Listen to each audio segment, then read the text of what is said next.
All right. All right, so I'm going to go ahead and get started. Hello, guys. If you're watching this in a follow-up, my name is Patrick Miles. I'm the coach of the high school boys soccer team for the Patriots, CS Patriots. Thanks for joining us. This is a webinar today, a little bit about the NCAA and NAIA eligibility and best practices, sort of some things to know about if you or your child is interested in playing athletics potentially once they graduate high school. So with me today, I'm excited to have a couple guests from Home Life Academy. We're going to get to that in just a second. So really, this is what the question is, right? What do we need to know about preparing for college athletics? And so we have some experts, I'm calling you experts, guys, on the call. Lonnie Carey and Crystal Allen, both from Home Life Academy. And for those of you who are watching today, many of your families might already have knowledge about Home Life Academy. I know that our family are registered underneath Home Life Academy as an umbrella school for our children who, of course, we are homeschooling. So we work with them quite a bit, and we have interacted with both Lonnie and Crystal, probably to their dismay, going backwards and forwards on our children a little bit. So they have joined us. Both of them have experience with college athletics and just getting homeschool students prepared for that. We'll hear about that in just a second. Lonnie, who's been doing this for several years now, and you can see this on the screen, is not just about athletics, but she also is the counselor at Home Life Academy that really helps parents and students prepare for other things like service academy requirements and other aspects related to eligibility standards for whatever happens next for your homeschool student. So do you guys want to introduce yourselves a little bit more and maybe you can give them a little bit more detail than those two things? Okay, sure. I'll just start out, Lonnie Carey. Now, I have been doing this with NCAA for 15 years now. So I tell parents that on the one hand, I feel, oh, I don't know if you can hear me. Hold on a second. I am going to plug my mic in. That might help. Okay, so does that help? You're good. So on the one hand, I feel like I've been doing this a long time and I should be an expert, right? And then on the other hand, there's always something new, So, so it really helps to have someone to help me stay on top of things. And I'm actually training Crystal. So she is coming on board now as our new NCAA eligibility expert. She's getting trained. And so between the two of us, I feel like we really help them stay on top of things. And I'm Crystal Allen, and I, like Lonnie said, I just joined Home Life Academy a couple of months ago. I started in April. I have been homeschooling. This is my 9th school year homeschooling. So I've been homeschooling for a long time, and I have been homeschooling with Home Life Academy the whole time. So I do know a little bit about Home Life Academy through that. My job is NCAA, but I also help Tennessee homeschoolers with sports eligibility for the public schools. And then I also cover some scholarships in Florida. I assist families with that. And I do ACT and SAT accommodations. So those are kind of the different areas that I cover. So if you have questions about any of those, I'm happy to help. And then the other claim to fame, I guess, for this situation is that I did play Division I sports. I played all 4 years, and I was a softball player at a mid-major school in Indiana. So I have walked the process myself. I actually did this.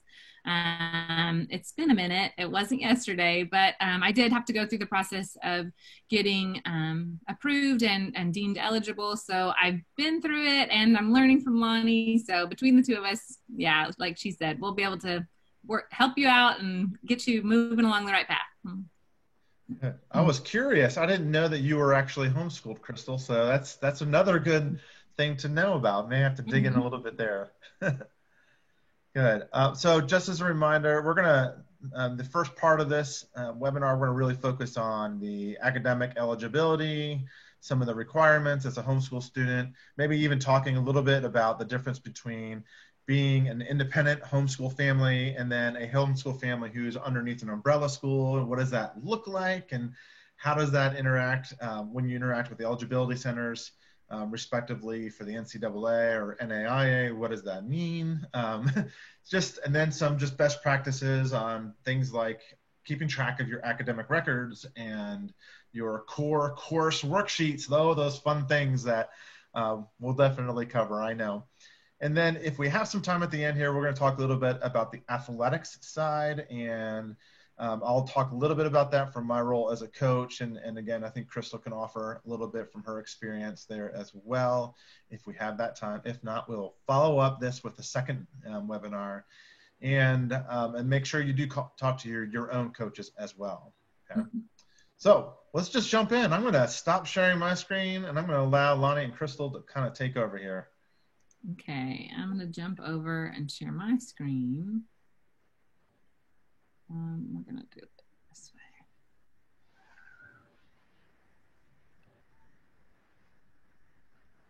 Hopefully. That is, this is actually Crystal's very first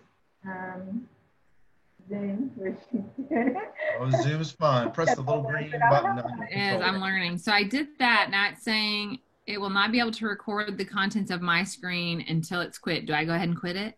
Quit now or later? You can quit later. That's fine. Okay. It's not just automatically doing it. Okay.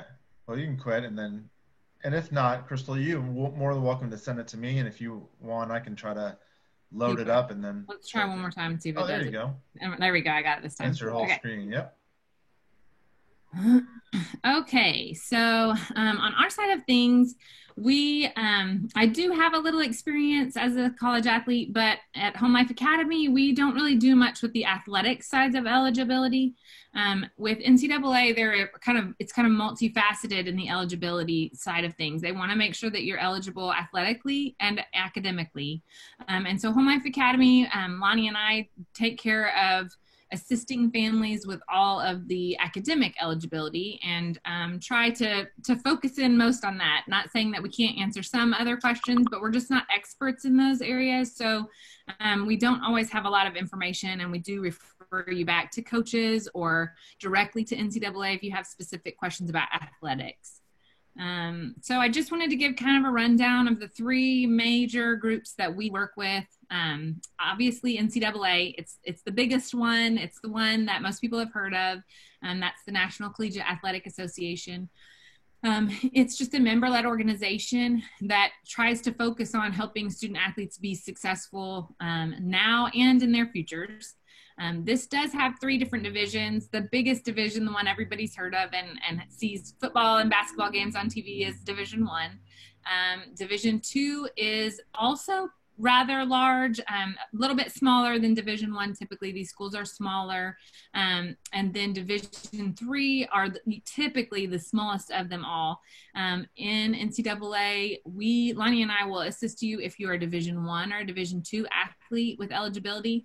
For the sake of Division III, NCAA just asks that you follow along with the requirements for the institution that you plan to attend.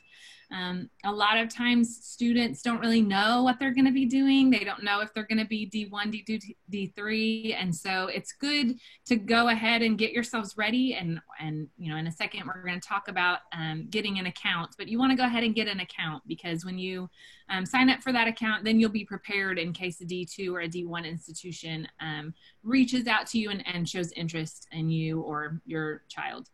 The next level, or next governing body, I guess, is the NAIA. This is the National Association of Intercollegiate Athletics.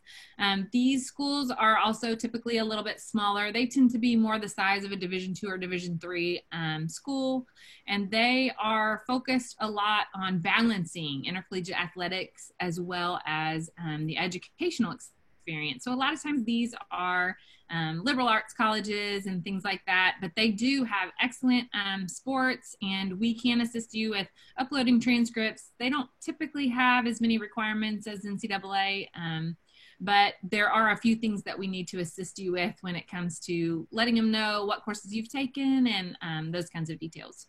The third organization is the National Christian Collegiate Athletic Association. It's very similar to NCAA, but it is NCCAA. And these schools are typically Christ-centered institutions. So they're usually religious affiliated, and they do have athletic competition, but they focus a lot on your education, evangelism, and encouragement as well. And in this particular, at least as of right now, they don't need a lot of details about your academic eligibility. We are happy to help you with whatever you need help in that area, but it's just not one that requires as many specific tasks to be completed in order to be deemed eligible. So just to break down NCAA a little bit more, that's the one that requires the most tasks to be accomplished. So I wanted to give just a little bit of information. First of all, like I mentioned earlier, if you are competing NCAA, you will only need to be deemed eligible through the Eligibility Center if you are a Division I or Division II athlete. But again, just in case, it's likely that you don't know when you're starting out as a ninth grader, you know, what schools might be interested in you. So you want to go ahead and enroll or sign up for an account at the NCAA Eligibility Center. And I have a couple of academic requirement, information here. And I'm going to take us and let us click over to some of those. So the first one is Division I. And you can kind of see here, this quick guide, I guess, or quick sheet shows you what they're basically looking for. They really want to see that you've had 4 years of English, 3 years of math, 2 years of some sort of natural or physical science. And then they want an additional year of one of the following: English, math, or science. They want to see 2 years of social science, and then it's a little hard for me to see this here because of our Zoom, but it's just additional courses like language or religion, philosophy. Those are all options, and they would count as core courses. So you kind of heard Patrick mention already that core course worksheet. And so these would be the courses you would need to fill core course worksheets out for. Your student will be taking multiple classes that don't fall into the core courses, but these are the ones that you're going to need to show eligibility for through the NCAA and get approved. And then you can kind of see there's just a little bit more information down here. It talks about full qualifiers, a red shirt, a non-qualifier, so that you can get just a little bit more information, because some of the words sound really intimidating, but they're not as intimidating as it seems when you first hear them. The other thing I wanted to point out is the sliding scale. Typically, homeschooled students have really good grades and don't really need to worry about this too much, but you can see here that there is a sliding scale. So a student who has a 3.5 GPA, their scores could be much different on the ACT and not need to be quite as high in order to qualify and be deemed eligible. And then if you have a lower GPA, you're going to need to have a lot larger or higher score in order to be deemed eligible. So you might want to look at this later once you kind of know what your student athlete has scored, and just compare. That way you can kind of see, is it looking like they're going to qualify based on their ACT and their GPA. So I'm going to click back over to my slides. And then Division II is very similar, but it's just a little bit different on the requirements for the core courses. A lot of things are, again, we're talking about similar requirements, but instead they only ask that you have 3 years of English in Division II, 2 years of math, and then another 2 years of physical science or natural science. And then again, they do the additional English, math, or natural physical science credits. They want 3 years of that. And then social science, 2 years. And then as well, again, the same thing with the foreign language, comparative religion, philosophy. But you can see that they don't require, they're a little bit more lenient about what you're choosing. They're not as specific. And then they have their own sliding scale. The GPA can be just a little bit lower to be a full qualifier. And I think the test scores can be just a little lower as well. So this just gives you a rundown of if you're interested in Division II or Division I, what things you want to be making sure that your students are doing or are on track for. Like I already mentioned, Division III does not have the specific requirements for eligibility. They do want you to follow the overall standards for the institution where you plan to enroll, but they don't have an eligibility center that the student athletes must go through and get approval through. The most important detail when you're thinking about courses and course planning is that you want your students to be taking college prep courses.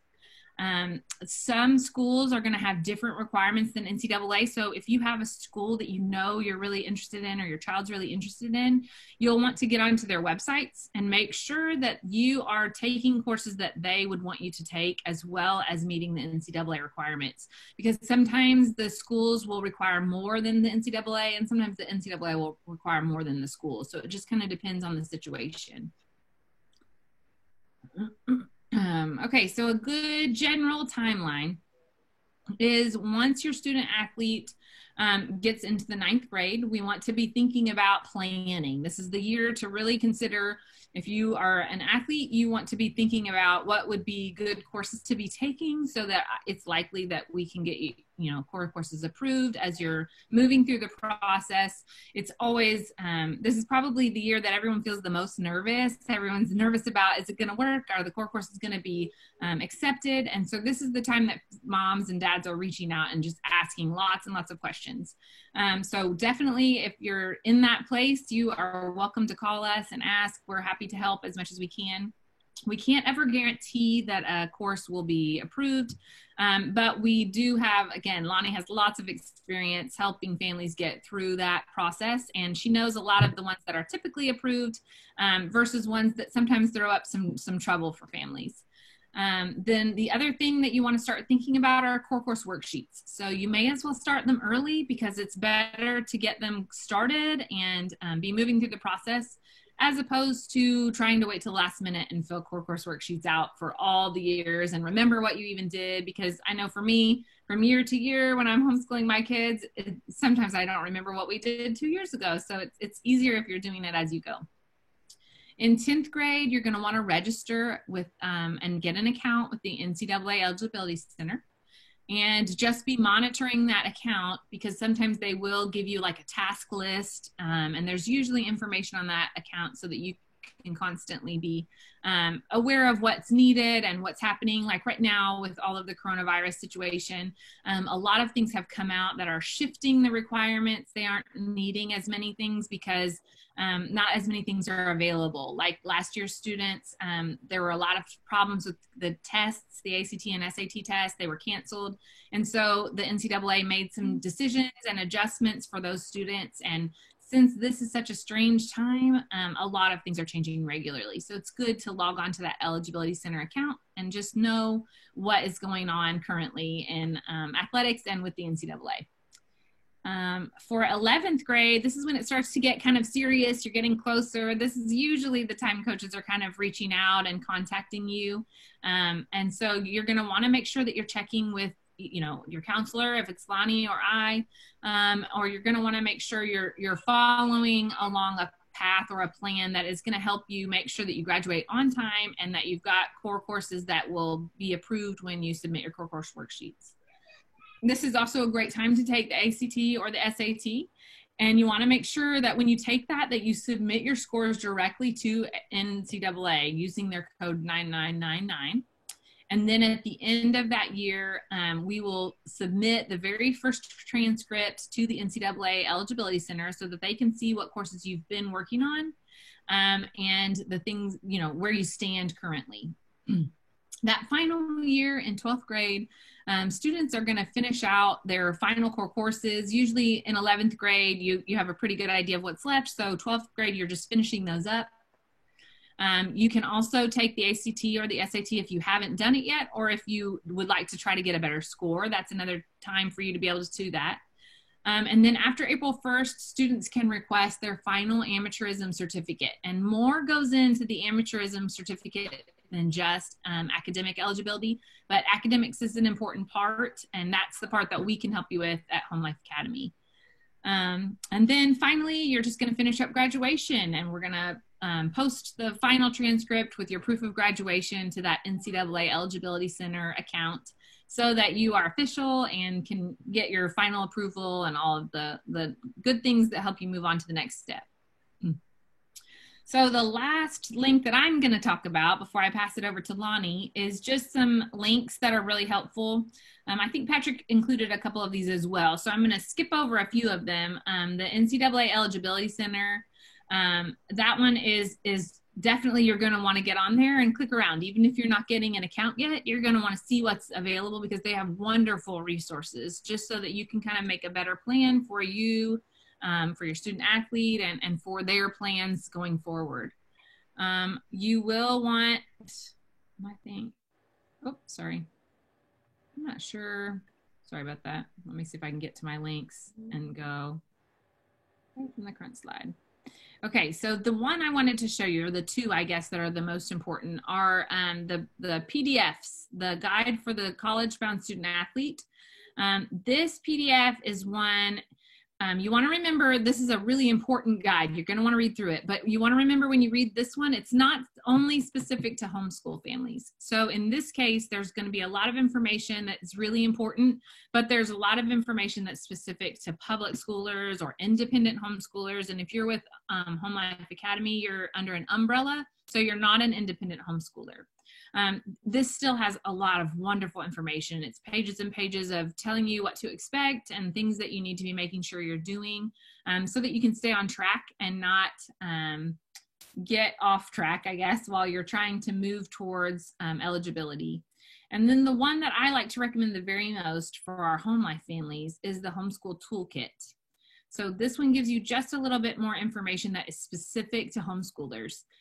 Again, you're going to want to be careful, pay attention to the fact that they are assuming a homeschooler is an independent homeschooler. They do talk a little bit about umbrella schooled homeschoolers within this guide, but it's still very beneficial to read through. These are both available on the Eligibility Center website. So if you click on that, you're going to look. There's a section for homeschoolers, and if you click on that, they have lots of links, and then that guide is one of the main links available on that page, just because it's so much really important information for anybody who's interested in participating in college athletics through NCAA. Then I also have a couple of other links here, the Eligibility Center for NAIA, just to give you a picture of it. There, like we talked about earlier, there are not as many requirements. You don't have to do core course worksheets. We do submit transcripts to them, but core course worksheets aren't required. But I just kind of wanted you to see what it looked like, so that if you go searching, it's just play.mynaia.org. And then the NCCAA website, they don't have an eligibility center as far as I understand, but just so that you could see schools that might fall within their organization, or if you wanted to find out more information, if you hadn't heard of it before, I wanted to offer that so that you can kind of see what was going on there. And then my final link is the link to our Home Life Academy website. The link that I have is going to take you straight to the scholarships, awards, recognitions, and honor programs section of our website. And when you get here, if you're looking for specific NCAA information, you'll scroll down and we have a little blue bar that says NCAA and NAIA scholarships. And there is more information underneath that tab, lots of places that you can click. You can email me directly. You can click over and choose our NCAA path and see what we suggest, because actually Home Life Academy advises student athletes to do just a little bit more than the NCAA minimum requirements. And that is good because sometimes courses aren't passed through a course worksheet, or you discover after you've done it that it's not one the NCAA prefers. So it's good to have extras just in case. And then also it just helps your student be more prepared for when they're going and attending college, because college courses are not going to be super, super easy. So we want them to be prepared. There's a little bit of information here about the Eligibility Center and just a few other extras just in case you wanted to click around. And Home Life Academy does have a lot more information on our site than just NCAA, but this just takes you there directly to the NCAA site. And then I'm going to hand it over to Lonnie, and she can talk about Home Life Academy and what we do for student athletes. Okay, thank you, Crystal. That was great. So I hope you moms are really getting a feel for this. Now, again, it's a lot of information. We don't want you to ever feel overwhelmed. So if you start having questions, getting overwhelmed, just reach out to us. We also do have a webinar that I send links, and I know Crystal does as well. It's a little bit outdated because it does not have Crystal as the contact, but the information is pretty extensive. So it's a more in-depth webinar. So you can actually email Crystal and ask for that if you want more. So I'm going to go over independent homeschoolers versus the umbrella school homeschoolers. There is a difference with NCAA, and so lots of our parents, what happens is that the students are the ones setting up the profile account. So the profile account with NCAA is free. And like Crystal said, we recommend going ahead and just setting that up in ninth grade. 9th through 10th grade, just set up that free account and list Home Life Academy as the school if you are enrolled with us or whoever your umbrella school is. But what happens most of the time is that the student or sometimes the parent just puts homeschool in the eligibility site. So we do have more in-depth instructions on how to do everything in this webinar that we've already done. But basically in that account where it says, have you taken homeschool classes? You will say no, because it's a little bit different when you have an umbrella school. Those aren't considered like homeschool organization, like you are an independent homeschooler, okay? So you will just say no to that question, and then it will take you to the high school, and you put in Home Life Academy. And so, we've got that information on our website of how to do that. And then what that does is then we can upload the transcript like Crystal was talking about. Otherwise we can't, but that's how they prefer it. And that's how NAIA really has to have it now. So as long as you list us as the school, you're in our portal and we can upload those transcripts. So that's very important. The other very important thing I want to talk about as far as umbrella schools, because all of you who are with the Homeschool Sports Association instead of like PSSAA, you are not going to be enrolled with the Board of Education as independent homeschoolers. So it's really vitally important that your umbrella school is an approved school. It's what they call a cleared school. We've had several students now transfer into us as 10th, 11th, or 12th graders that were not from an approved school, so none of their classes count. And that's really heartbreaking. If they're seniors, there's really not anything we can do, because the bottom line is that your student is going to have 4 years to get all requirements in, beginning with the 9th grade. So the clock starts ticking for high school in the 9th grade. They can take some early 8th grade courses, that's fine, but 9th grade, they're going to have 4 years. So, if none of the previous school courses are going to be approved, we had one student go to a Division III and one to NAIA school. We've got some others we're able to work through because they were actually enrolled with the Board of Education as well for 1 year anyway. So we help you, and if you have problems with the NCAA and you are enrolled with Home Life Academy, we go back for you. We get in there and we figure things out, and except for those 2 cases that were really just totally out of our control, in 15 years, we've never, ever not gotten our students through the approval process. so that they are eligible. So that's a pretty good track record. And we've had some situations, let me tell you, but we've worked through them. We had one where the student had actually already graduated, and I felt like there was nothing we could do there, and he was actually 2 core courses short. He had 14. His mom had not reached out to us. So use us if you are with Home Life Academy. Contact Crystal.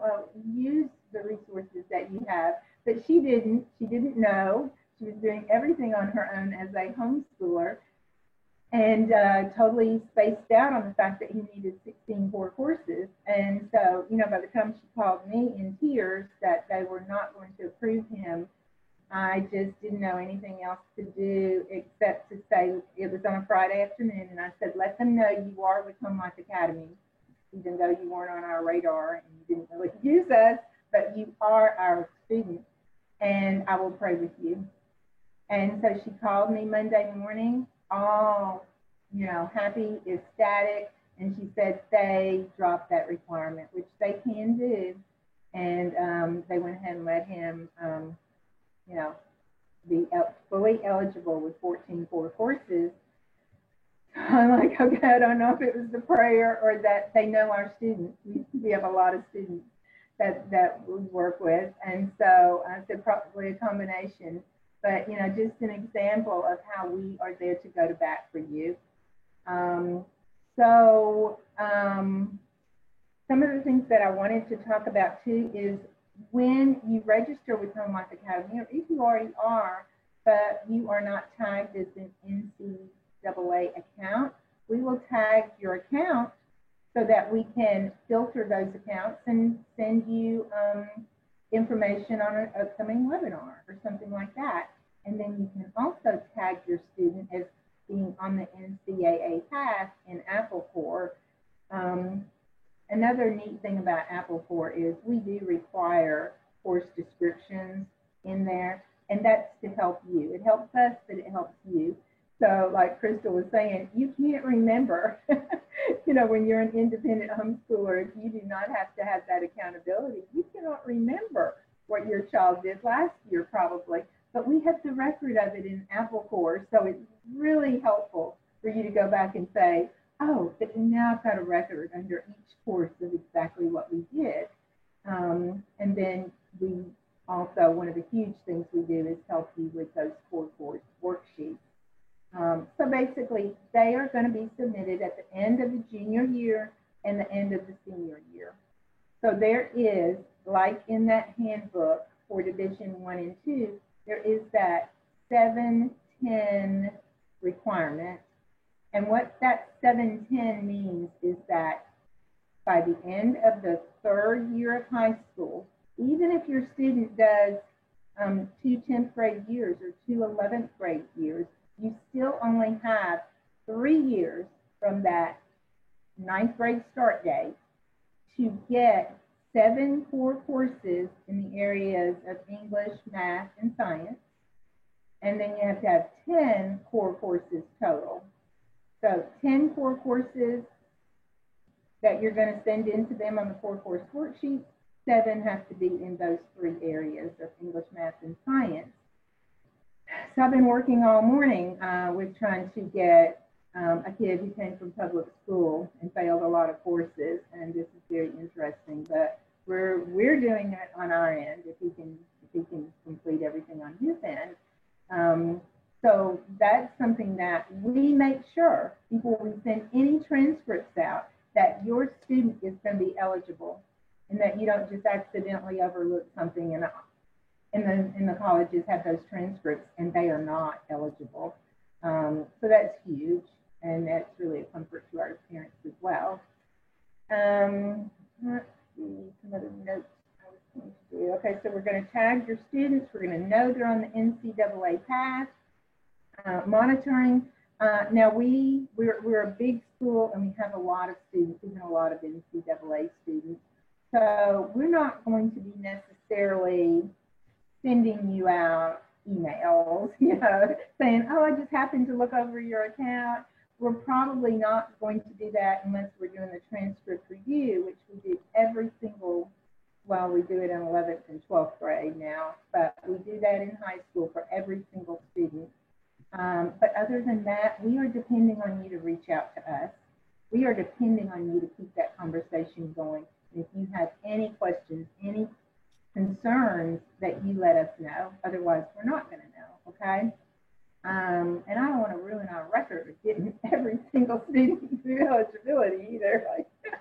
So we get close to our NCAA students and parents usually. And then on the core courses and doing those core course worksheets, there are no approved homeschool core courses. Okay, and that's a little bit confusing because you might look at a curriculum and say, oh, this is an approved curriculum because such and such school uses this curriculum. Say it's Abeka, because NCAA loves textbooks and they are a lot more likely to approve textbooks.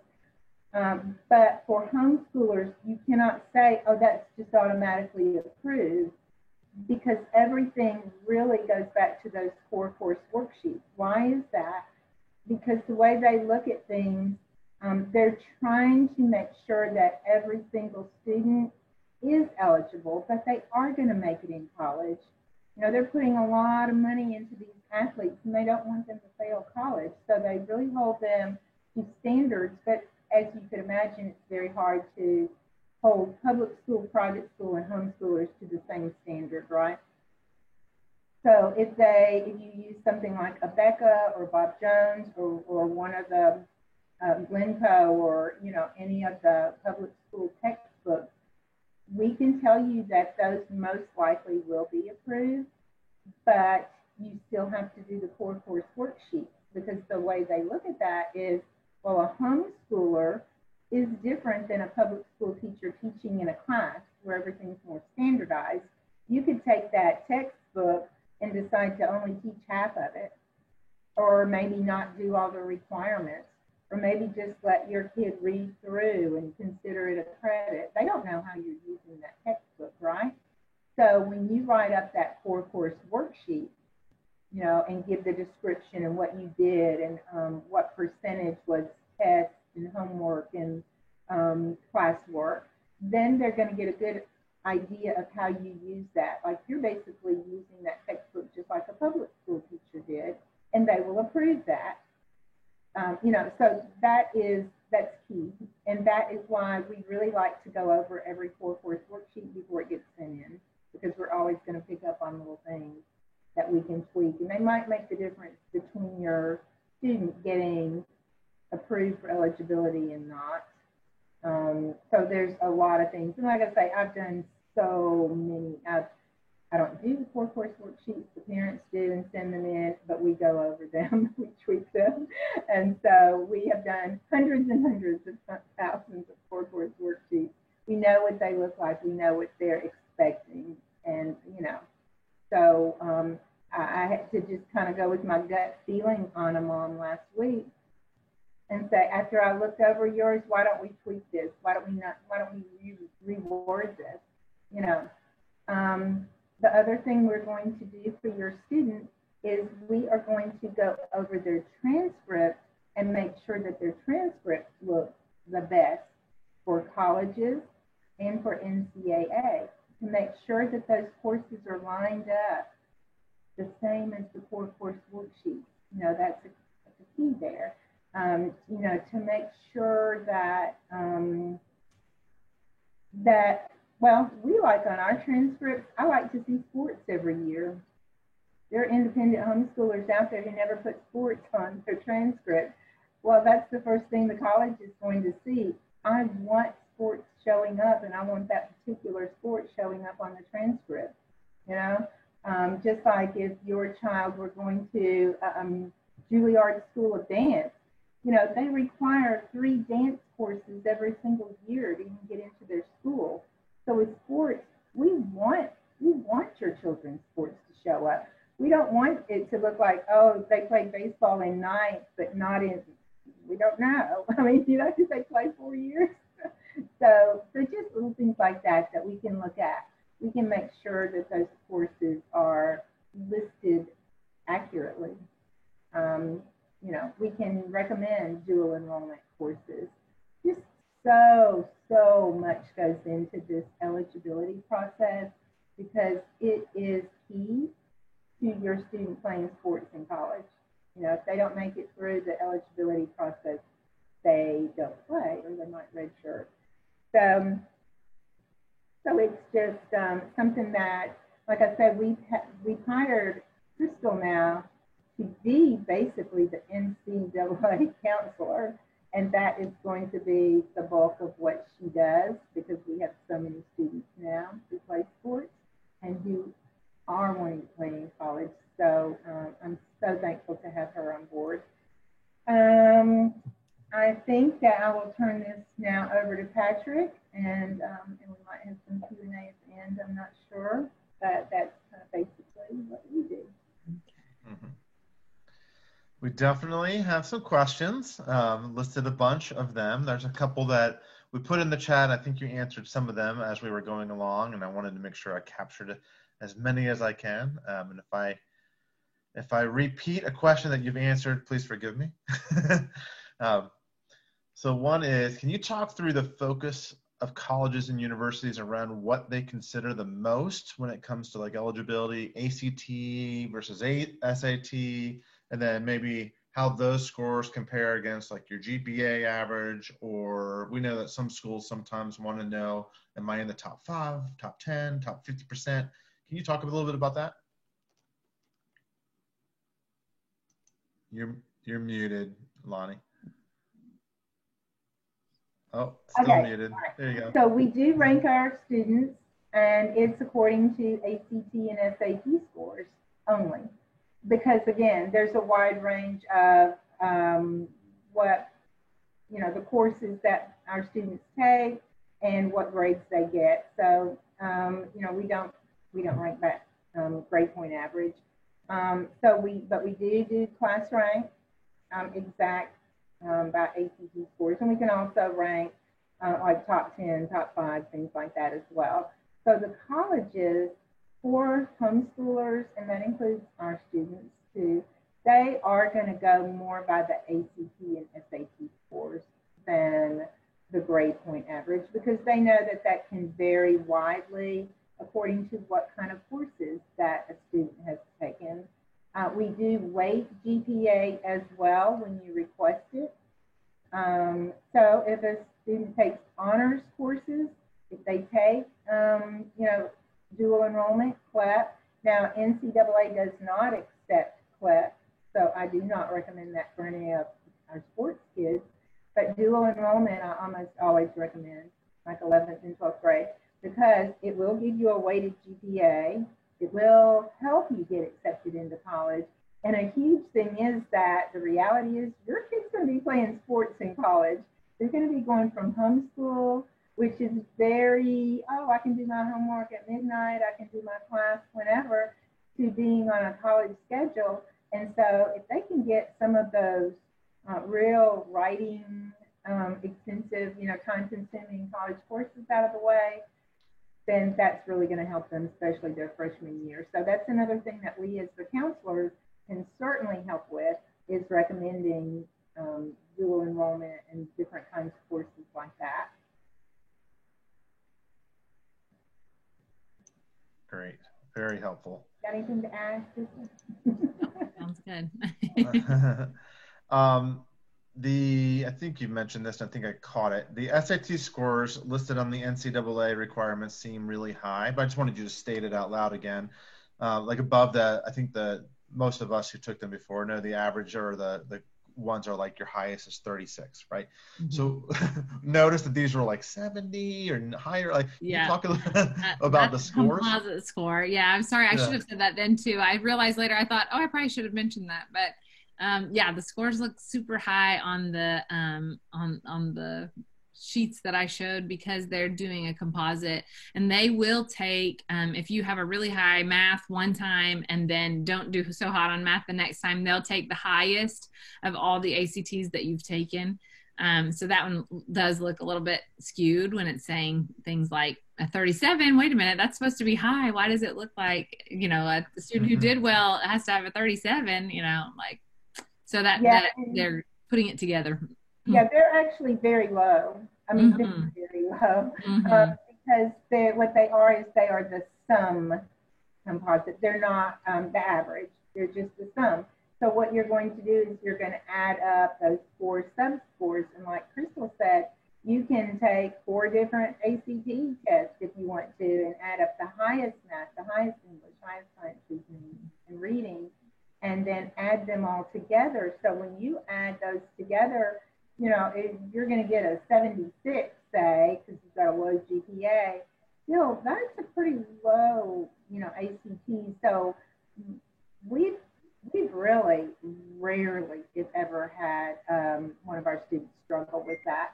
A couple coming out of public schools with very low GPAs, 1 point something, and very low ACT scores. We have had to have them get it up a little bit, but still, we're talking fairly low ACT scores. When you add up those and get a sum score, it's not hard to get a 76. It's not really. So, yeah, that looks crazy, but it's easy for homeschoolers, because if you have a high GPA, you can have a pretty low ACT score as long as it's high enough to get you into the college that you want to get to. Right. So you said that it's not too hard to get like a 76, for example. So what would you say is like a low, like red flag low sort of score that parents should know about? Well, again, it depends on the GPA. So you can look at that sliding scale. I mean, the bottom line is that if your student has a 3 point something GPA, they can have a very low ACT sum score, but that low score is a little bit misleading because it's not going to be high enough to get you into college, probably. So you're still, you don't want to look at that. If you've got a pretty high GPA, what you want to look at is what kind of score is going to help me get into college, which is usually going to be more around a 20. Sometimes it can be like an 18, 19, 20, and then on up for scholarships. Like in Tennessee, the Hope, you have to get a 21 if you're a homeschooler. So, that's always my goal with the students, is to get them to a 21, 2021, so that they can get into the college. You mentioned on there that students should, in theory, and best practice, is to register for the eligibility centers, both of them, NAIA, NCAA, in the 10th grade year, correct? Or at the beginning of their 10th grade year. What happens? Well, I guess 2 questions. What will they need to submit when they do register in their 9th or 10th grade year? Is there anything other than just background information that they'll need to submit at that point? So it's pretty straightforward. It's easy. It's not a lot when you register with a profile account. And I don't necessarily recommend registering with NAIA that early. They're not going to need anything before the end of the 11th grade, and that's just a transcript. So we don't have that whole 4-course worksheet and all that approval. And by the end of the 11th grade, lots of times they know if they're looking at NAIA. And Crystal might know this. I haven't checked into it really. I don't deal with that many NAIA. I mean, we do have, like right now, I've probably got on my list maybe 20. I don't know.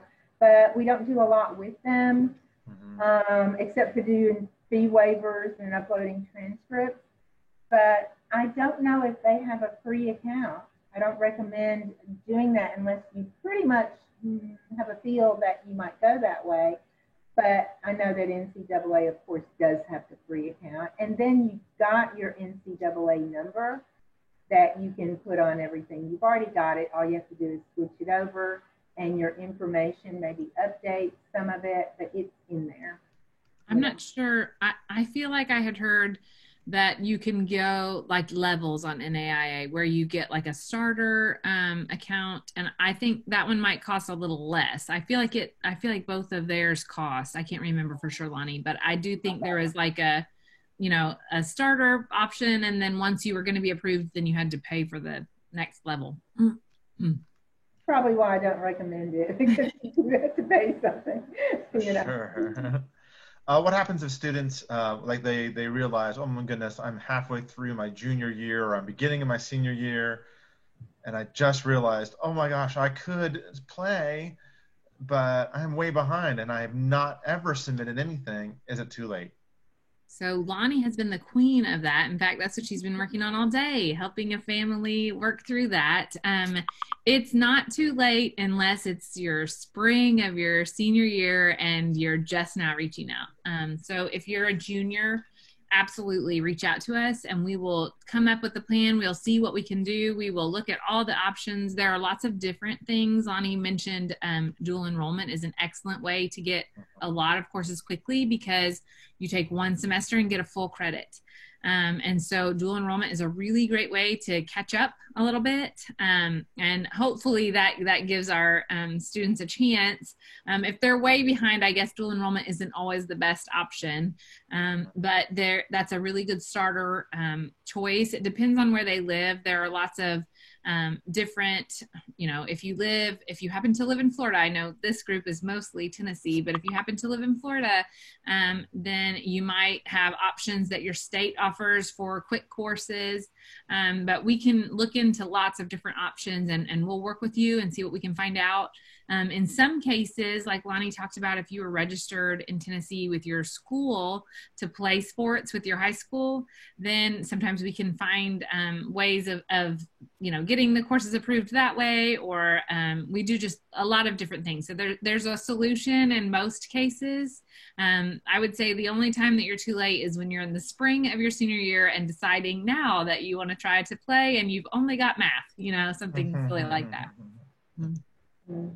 Now, you know, you were talking about those quick accelerated courses, and we do have to be careful with those because they're not going to accept the accelerated courses, or they're not going to accept remedial courses if they are like those intro, not really high school remedial, you know, that kind of thing.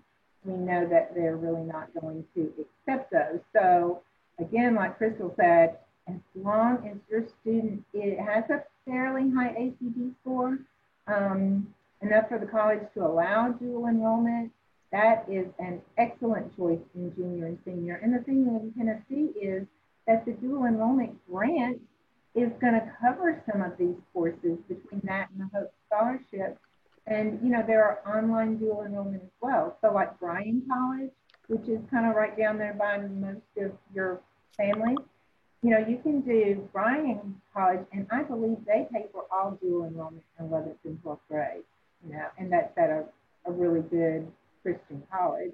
So there's, you know, there's a lot of advantages to the dual enrollment. For sure. I know UTC also offers quite a few of them as well. Which is great. And Chattanooga, I think Chattanooga State does as well. I do. So you guys mentioned that, and this is important, we kind of found this out when we were registering our child for the NCAA and then for their ACT scores when they're signing up for the ACT scores or for the ACT tests. It takes a good 30 minutes, 45 minutes just to register. Oh my goodness. But when you do register them, you have to list, are there certain schools that you want to send the ACT scores directly to, and you're given four free schools that you can register, and that's where you need to put the NCAA code, correct? Right. Right. What about the NAIA? Do they have a specific code? Oh, that's what they were asking. Is there code? Yes, they do, and you can look them up as well. I don't know. There's going to be a 4-digit code, all colleges and associations. So that will be on their website. I just don't know that one off the top of my head. You could look that up. Yeah. Okay, I'll come back. Yeah, I'll try to find that in the follow-up as well for everybody. So one question is, what happens if you, because this happens a lot for homeschoolers, but what happens if you move during your high school years and maybe you came from a state or from an area where you were either an independent homeschool family or you were under a different umbrella school, but now you've moved to Tennessee and you maybe registered for Home Life Academy or a different umbrella school. Like, what's the process just to get everything caught up and together? Do they send core course worksheets to you from their previous time? Do they, like, how does all that work? You want me to get that, Crystal? Go for it. Yeah. Okay, so we have so many different scenarios on this, Sure. you know. Oh, I'm not muted. Um, so um, the NCAA is going to require transcripts from every single high school.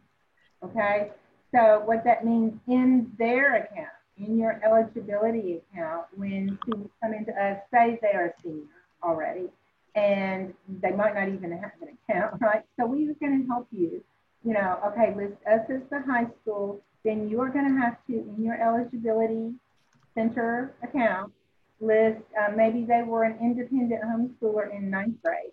Maybe they were in a public school in Maine in the 10th grade.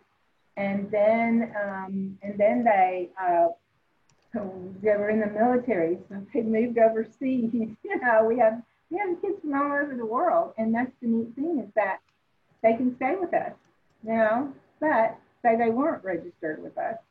If they were, they would just have Home Life Academy, right, the whole time. But sometimes they weren't. So they've got independent homeschoolers, they've got a public school, they've got a public school over in Germany, you know, and then they come to Home Life Academy. So the NCAA is going to require a homeschool transcript, which we can help the moms put that together, one from the public school in Maine, one from the public school in Germany, and then on the Home Life Academy transcript, we're going to have it all.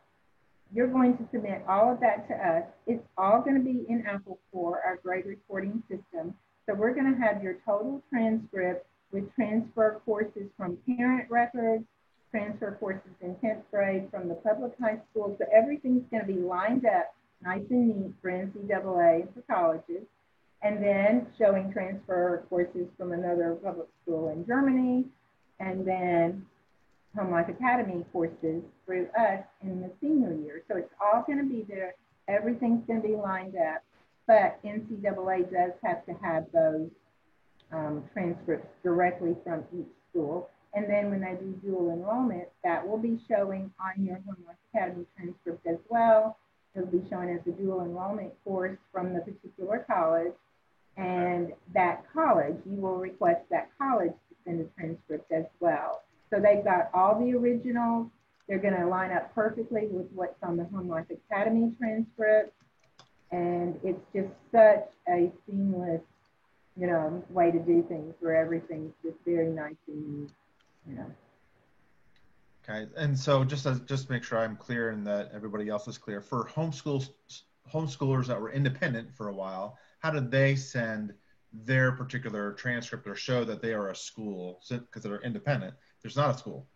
Yeah, they don't have to be a school. They will just do a generic homeschool transcript and send it into them, you know, and they will send that to us as well when they weren't with us. We've got a way for them to just upload that and send it to us, and it's going to show up on our transcript that it is transferred from parent records when they were an independent homeschooler. So that's not hard.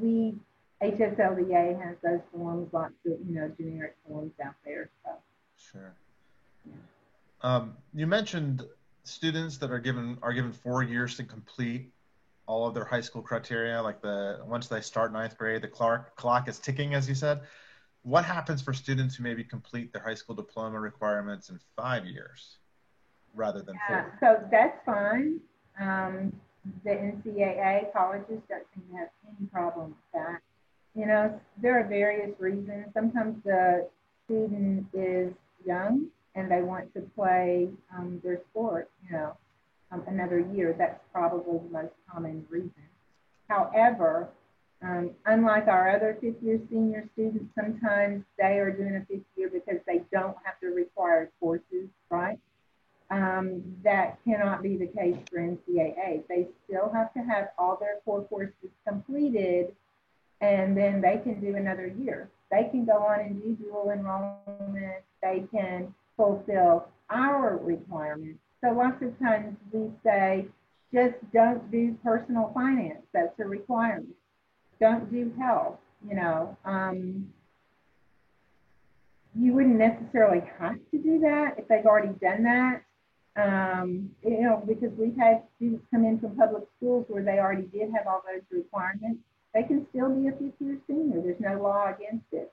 We actually went to HSLDA and they said that's fine, even if they fulfilled technically our requirements. But ideally, we don't like to do that. We like them to hold back something that is not a core course, but it is the Home Life Academy requirement, just to show basically, they really had to, because things have come up, Social Security, for example, or different things, like they would try to say, no, they fulfilled all your requirements, they have to graduate as far as we're concerned. So it just helps, but the bottom line is for NCAA is that we had a mom come to us this year, and as her son was going to be a fifth-year senior and do dual enrollment and fulfill all of his course requirements. And she was actually crying her eyes out to me on the phone when I told her none of those were going to count. But you know what? We figured it out.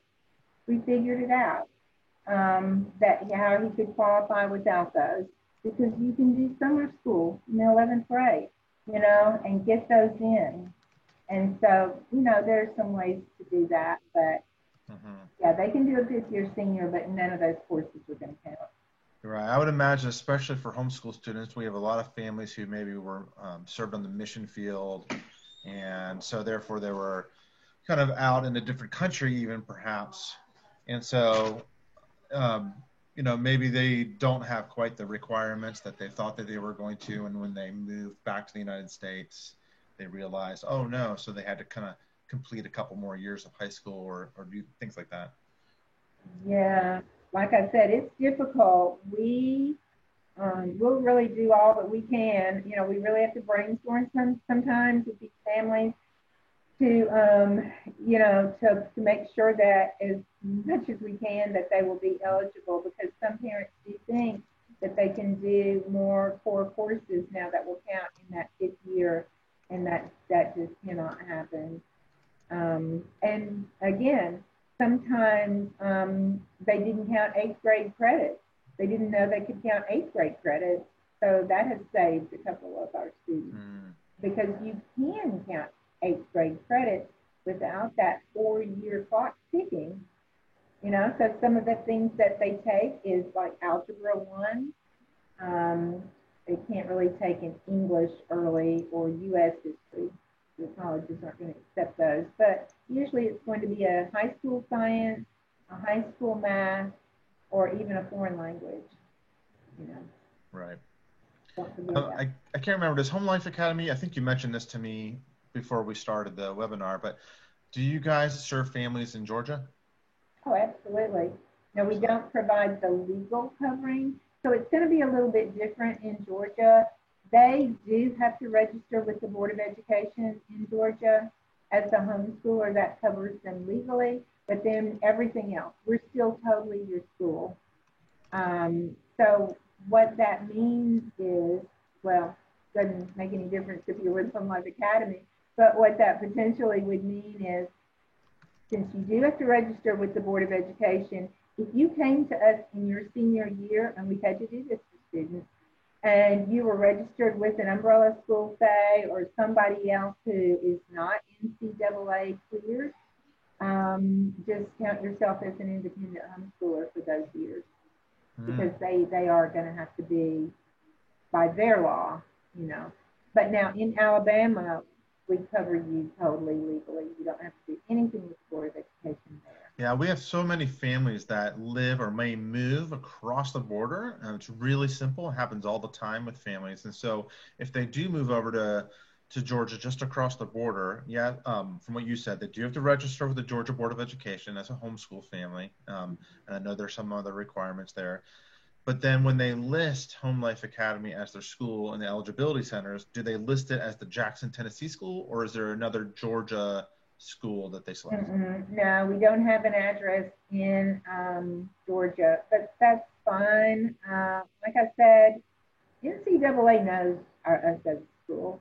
You know, we had a family in Hawaii a couple of years ago. The dad called me from Hawaii and said that he'd been on the phone with Kevin Taylor at NCAA, who's over the homeschool division, and he told him to call me because for New York and Hawaii, if they are not with an umbrella school, they do not qualify in those two states. It's very difficult. You might as well just say they don't qualify. You know, so NCAA, and I know, like Lonnie's talking about, you know, Hawaii, but I'm working with 2 different international families that have boys who want to come play soccer. And so you know, lots of different locations are definitely still connecting with us because Lonnie has done it a very, very long time. Yeah, and since we're the school and they know us as the school, they will accept them.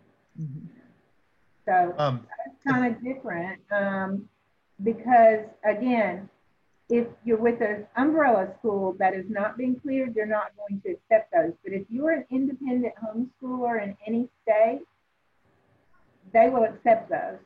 And then you come over to us. Like I say, there's 2 states that they won't accept just those. And so you can come to Home Life Academy and you'll be good. Interesting.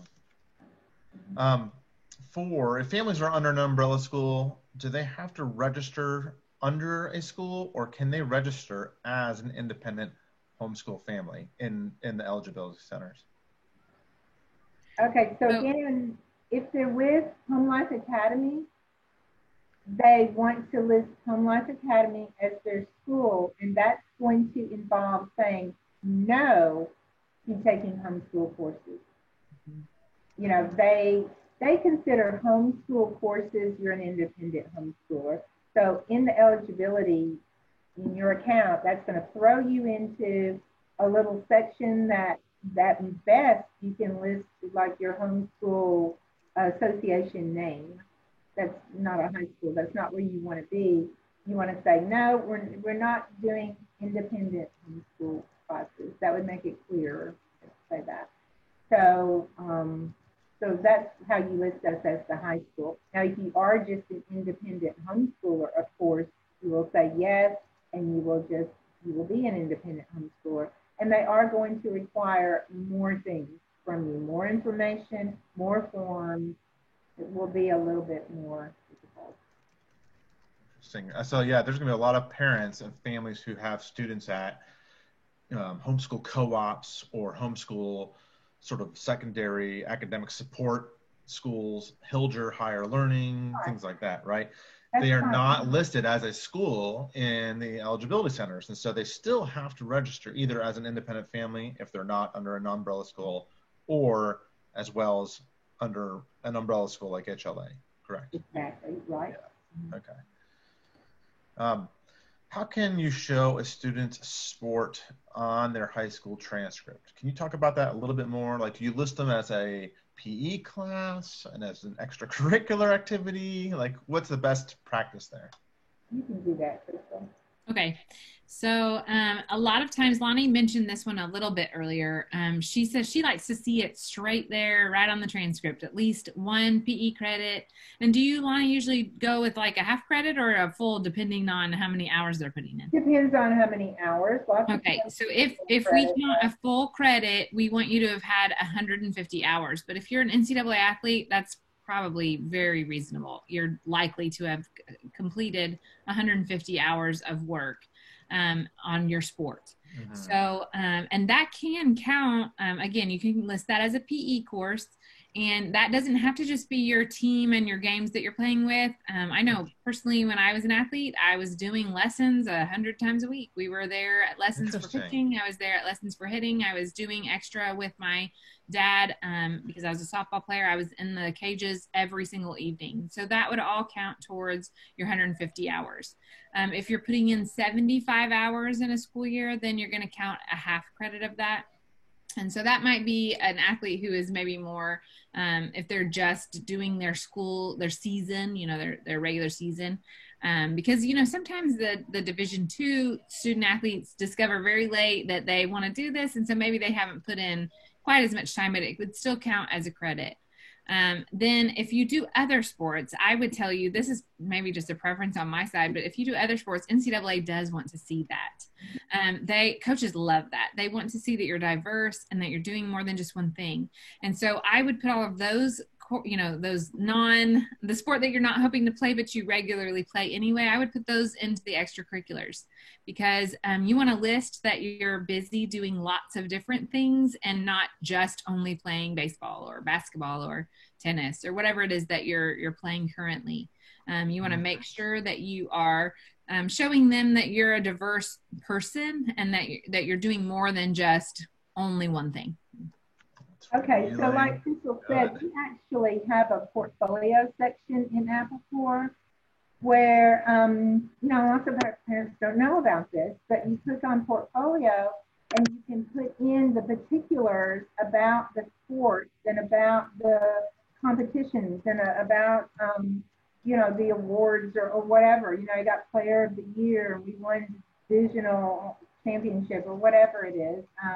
So you can put all that in the portfolio, and then on the transcript in Apple Core, you can choose like PE golf, PE basketball, PE baseball. So we've got a student right now I'm working with. He's a senior, and he finally dropped his other athletics that he was in, his other teams. But every year now, he has had football, baseball, and basketball, because he was very involved, top of the game in all three. And now, finally, he's gone with football. So now he's all football, for his senior year. So you can look at that transcript and see that. And then, of course, the portfolio, if you put things in there, you're going to have a full record of all the achievements, for any particular year. And like my boys, I put in there the position they played. They were baseball all the way, And so, I put for different years, just the outstanding things, if they were named or got certain awards, or, they won the state champion or whatever it was. And I would put their position, just some information in the portfolio that the transcript is not going to tell. So I know a lot of people may know about this already, but they hear about it, or they've heard about it in the past, but the Tim Tebow rule, which I believe does not apply for Tennessee residents, but can you just talk about that? What is the Tim Tebow rule? And maybe I'm wrong. Maybe it is eligible for Tennessee residents. Can you talk about that? Okay, I can't really remember what that is. Do you, Crystal? I've heard of it, but I haven't had to mess with it, and so I wasn't sure about it either. I think it has to do with like being able to play for a school yet still be homeschooled, and there's some sort of thing in there. Okay. So that might be a good question too, right? So let's say. So are you talking more specific to playing school sports a little bit more than NCAA specific, or okay? So or maybe just like if I'm a student athlete taking homeschool classes, I believe that you can also be a homeschool student and still play for the school that you're perhaps zoned for. Right. So what are the particulars there? Okay, so I cover that stuff as well, at least for Tennessee. The other states around us don't have quite as many specifics or rules, I guess, if students want to play high school sports as well as participate or as well as homeschool. But in Tennessee, we do have some extra information. So this one's kind of not specific to athletes who are maybe in your organization or who are who are in other states. But in Tennessee, they do want to see, you do have to go ahead and register if you're gonna participate with the school that you're zoned to play with. You do have to go ahead and register with the school that you would be zoned to attend. And we have been kind of clarifying that. There's a lot of it's not super straightforward. Sometimes the wording is a little bit complicated, and so we have really narrowed that down more this year when we've talked to TSSAA. And what they explained to me is that you still have to apply to say that you're going to turn in your intent to homeschool, which is acting like you're an independent homeschooler. But then almost all the athletes I work with are still Home Life Academy homeschoolers as well. So then we provide a proof of enrollment from Home Life Academy that shows all of the courses they're taking, because TSSAA requires that you're going to take 5 courses in a school year. And so we prove that they are enrolled for that. Some schools ask for a transcript so they can see grades and how the student's doing to make sure they're eligible to participate. But not all schools require that. And then the last thing TSSAA requires is the indemnity form to be signed, which is basically saying that you have insurance and that if your child is injured while playing, you won't sue TSSAA. And so those are the 3 forms that you have to turn in Tennessee. But I can't speak for the other states because they just don't have as many rules and regulations. Or maybe in some cases, like you're talking about with Georgia, they're already filling out that intent. And so then that just gives them the chance to play. But here in Tennessee, most of our schools are happy to have you on their team, especially if you're a high-level athlete. They're excited to have you join their team because you're going to help them. And so they will work with you and get things worked out. Usually the only really important thing about it is the deadline is August 1st. So if you're planning on playing, you want to make sure you have all your paperwork turned in to your zoned school by August 1st of the school year that you are starting. Very good information there. That's awesome too, that you can actually be enrolled and play sports and you don't have to take classes at the school. Because before they changed those rules, and our parents did a lot of lobbying with TSSAA, and we had some that were really, had some pull there. But like when my boys were playing, they had to actually attend the school for over half of the day. They would have to sign themselves in at lunch and take 2 afternoon classes. Oh, goodness. Sport. But, they had to do that. And homeschoolers don't have to. But like Crystal said, the coaches and, lots of times the schools are really, really happy to have these homeschoolers. All right. So this one may not be underneath your guys, but I know we're running out of time here. But any recommendations just for parents, coaches on the other side?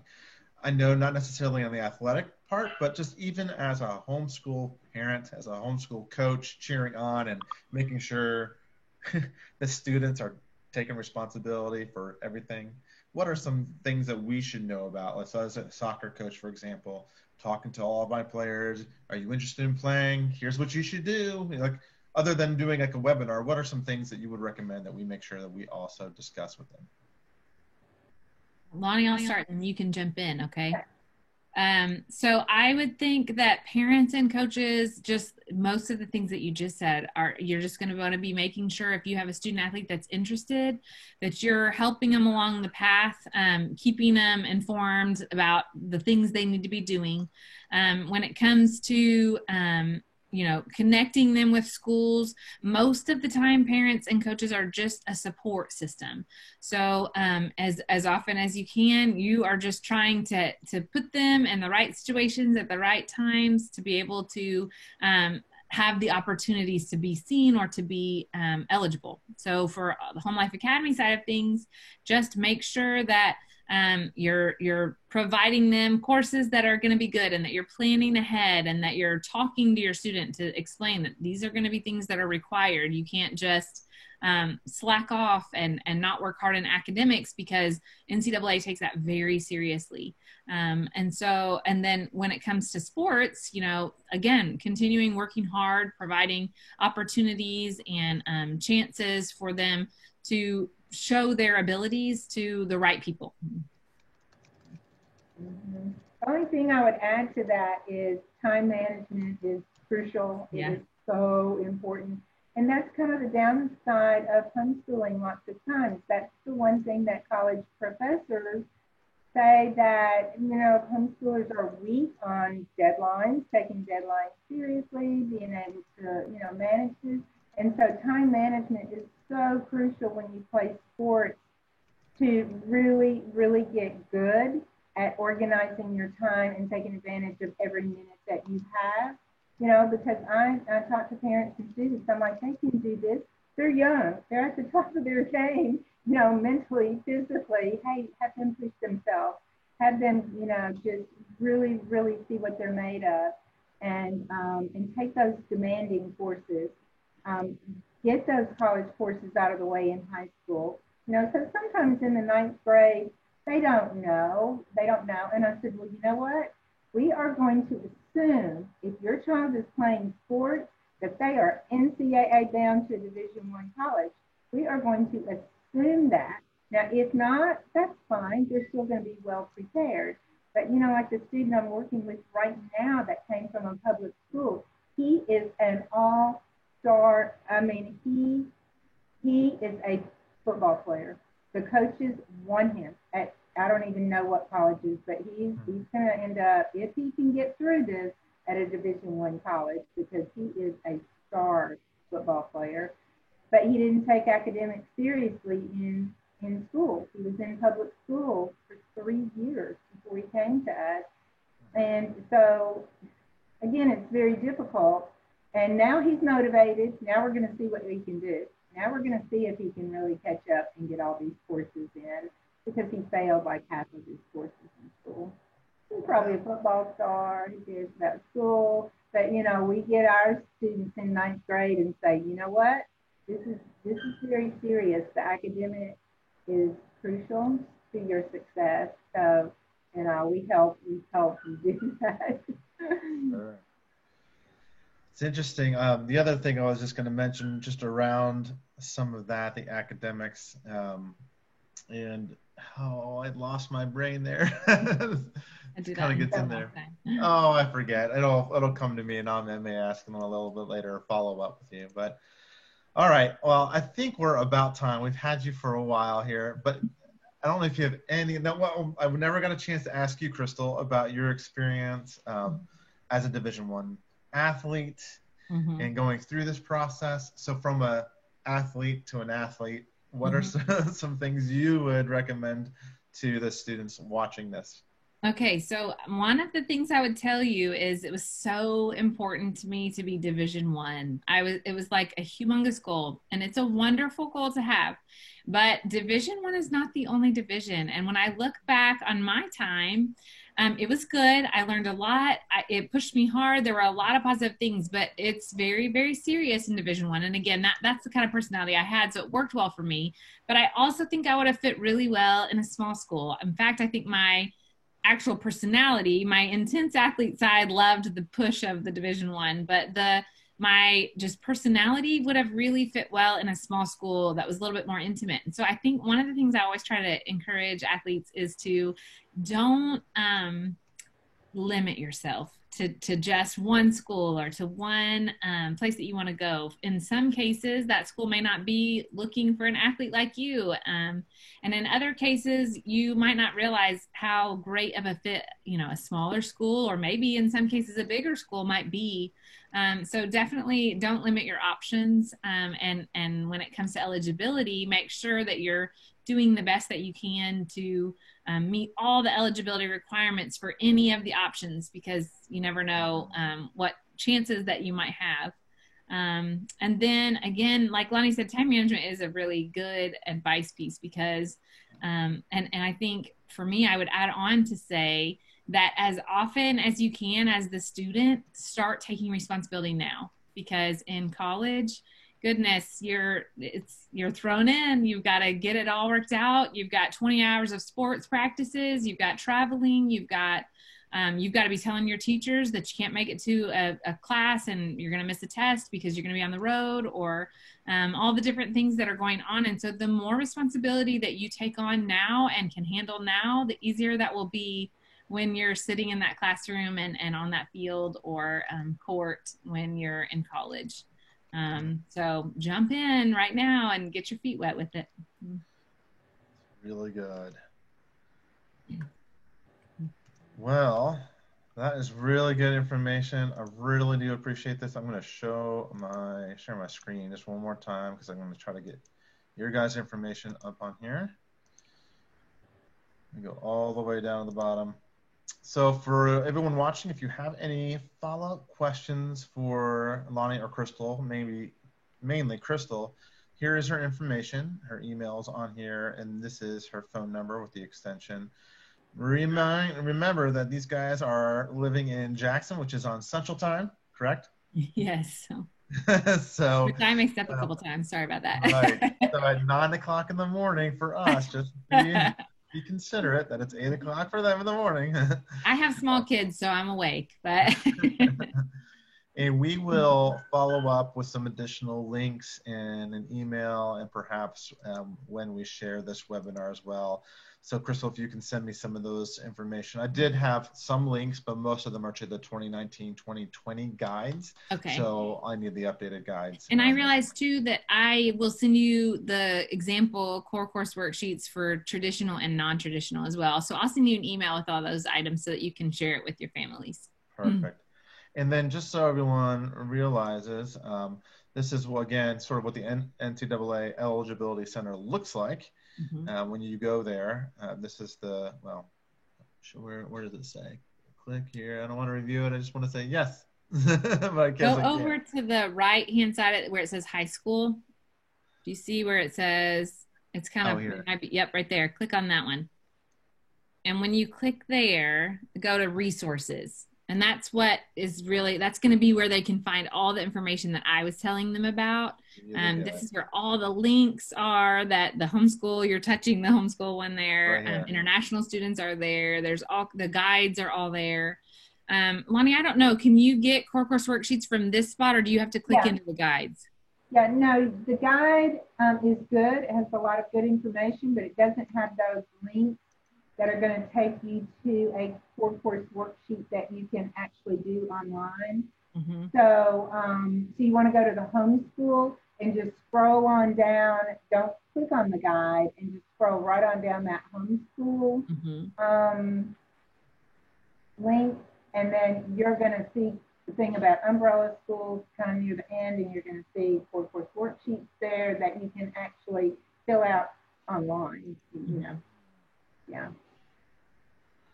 Yeah, so just by clicking that right here, it shows you that it drops it as a downloadable Word file for you to fill out, which is great. So you have some information here. But can't overstress enough to make sure that you register as a school, not as a homeschooler. Even though this information still applies to you, you still have to register as a student from a school. And I think that's a big one because a lot of people forget that, and they don't realize that as well. It's an easy thing to miss and forget. Yes. And then what about in the NAIA link over here as well? Is there also... That one, really, once you make your account, then you can get into it. So it's a lot. They don't have as many links. You can look, like if you click Eligibility Center, I think kind of over on the left-hand top side, I think you're already, go up to the top, right? Yep. No, I can't get that's what I thought. They don't really have as many links. There's information available, but they don't have as many, click here and here's a guide and all those kinds of things. Just right here, for parents and for high schoolers, things like that. So really, again, really good information. As far as these centers go, do you guys know, do both parents and students have to register, or just the students? Like what? just one student count. Mm-hmm. And most of the time, the students are setting those up themselves.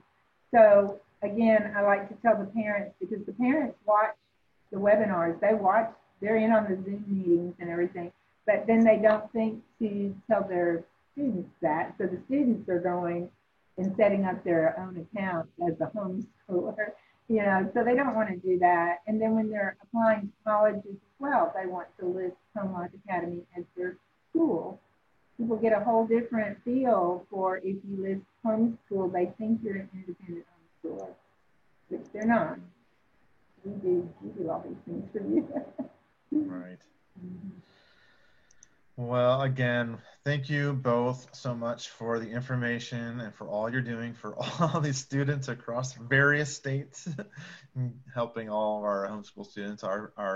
I know, just on behalf of my wife and I, and for all the parents involved, at least in the team that I'm on, that we appreciate what you guys do to kind of keep us on track as well. So appreciate all of that. Can't encourage you enough. Thanks. Well, that is it. We will follow up with this one with a little bit more information around the athletic side, just some things to kind of keep in mind for recruitment, best practices. You heard Crystal talk about her experience a little bit there, and we'll do a second webinar all around that. We'll try to grab a couple coaches and maybe even get a couple college coaches in here as well who may be able to offer some advice. So thank you guys so much. Have a wonderful week to both of you. Be safe, and I appreciate it. Thank you so much. Thanks. Bye.